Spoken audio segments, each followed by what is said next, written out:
રાખી રહ્યા છે, જ્યાં કોંગ્રેસ અને આમ આદમી પાર્ટીમાં મોટું ભંગાણ સર્જાયું છે। આમ આદમી પાર્ટી અને કોંગ્રેસના 97 કાર્યકર્તાઓ ભાજપમાં જોડાયા। ભાજપ પ્રમુખ પ્રકાશ મોદીએ ખેસ પહેરાવી તમામને આવકાર્યા। કોંગ્રેસના ઉપપ્રમુખ ધીરેન કટારિયા પણ ભાજપમાં જોડાયા છે।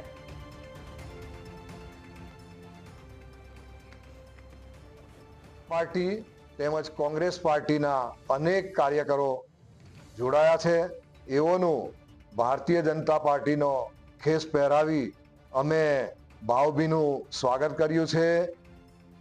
ભારતીય જનતા પાર્ટી સાથે આજે ભરૂચના સેજલભાઈ દેસાઈના નેતૃત્વમાં કુલ આપના 80 લોકો જોડાયા છે, જ્યારે પ્રયાગરાજથી કે જેઓ ભારતીય જનતા પાર્ટી આપણે જંબુસર વિધાનસભાના એરિયાના પ્રભારી છે, એઓના નેતૃત્વમાં કોંગ્રેસના 17 લોકો જોડાયા છે।